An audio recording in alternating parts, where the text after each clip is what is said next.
question number 30 পৰা আৰম্ভ কৰিম ওকে আৰু চোৱা কুৱেশ্যন নম্বৰ 32 আমাক এতিয়া কি কৈছে কুৱেশ্যন নম্বৰ 32 আমাক দিয়া আছে হৰণ কাৰ্য নকৰাকৈ তলৰ পৰিমেয় সংখ্যাবোৰৰ দশমিকত প্ৰকাশ কৰা যেনেকৈ দিয়া আছে 2/25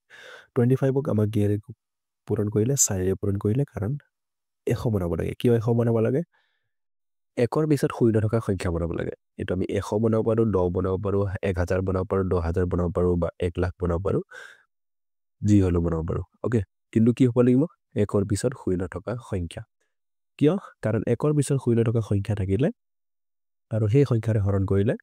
ওপৰত যি সংখ্যা থাকিব সেই সংখ্যাটোৰ যিমানটা শূন্য থাকিব সিমান ঘৰৰ আগতে দশমিক বহিব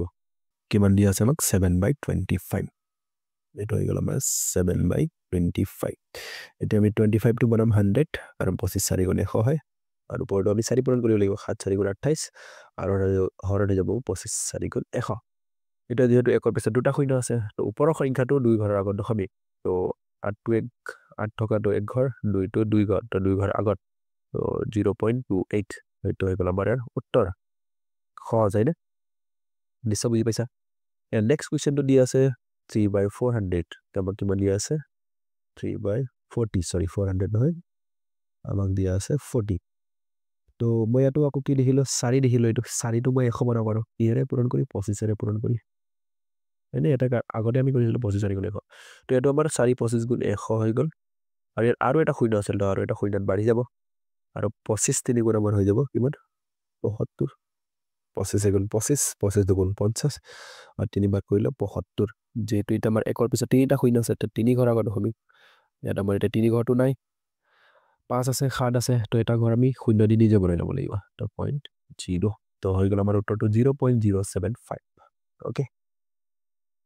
ইয়াৰ পিছত 3 নম্বৰ প্ৰশ্নটো আমাক দি আছে 3/100 এটোটো সহজ এটো কৰিবলগীয়া একোৱে নাই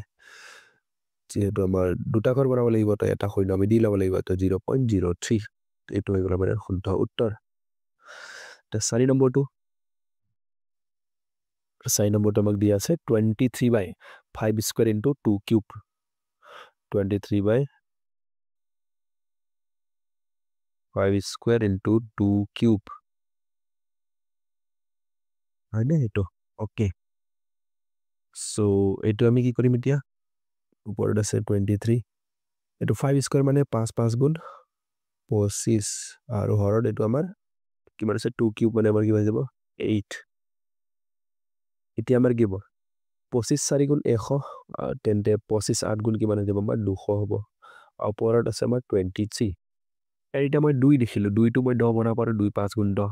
তো সেইকাৰণে মই 5 এৰে পূৰণ কৰিম 200 into 5 ওপৰটো 23 into 5 তো হৰণ হৈ যাব মোৰ 2 5 গুণ 10 আৰু দুটা শূন্য অলৰেডি আছিল তো দুটা শূন্য দিম 23 আৰু 5 পূৰণ কৰিম তো 5 3 গুণ 15 5 হাতত 1 গ'ল 5 2 গুণ 10 11 আমি পালো 115 তিনি ঘৰৰ আগত দশমিক বহাব লাগে তো 0.115 তিনি ঘৰৰ আগত দশমিক বহি গ'ল কাৰণ তিনিটা শূন্য আছিল একৰ পিছত হয়নে ইয়াৰ পিছত নেক্সট কুৱেশ্যন 14/175 কিমান দিয়া আছে 14/175 কে নম্বৰ এইটো 5 নম্বৰ 14 দিয়া আছে 175 এইটো আমি কি কৰিব লাগিব ইয়াত যদি মই ভালকে চাও ওপৰত আছে 14 আৰু তলত আছে 7 ইয়াতো 7 এটো কাটি আছে ন 7 দুগুণ 14 এইটো 7 এৰে 7 এগুণ 7 সৰি 7 দুগুণ 14 15 16 17 আৰু 7 5 গুণ 35 তো হৈ গ'ল 25 হৰত কাটি আছে তো আমি কাটি দিব লাগিছিল এটা ধ্যান যোৱা নাই এতিয়া আমি 4 4 পূৰণ কৰি দিম তো ওপৰতে 4 গুণ 8 তলতে 25 4 গুণ 100 হয় না সো আমাৰ হৈ যাব এতিয়া যেটো দুই ঘৰ আগত দিব লাগে 0.08 হয় না তো এইটো আমি ধ্যান দিয়াই নাছিলো যেটো ওপৰটো 14 আছিল ধৰ 7 আছে তো আমি কাটি দিব পাৰো নে 7 আছে মানে উৎপাদকত 7 আছিল সো আমাৰ উত্তৰটো হৈ যাব 0.08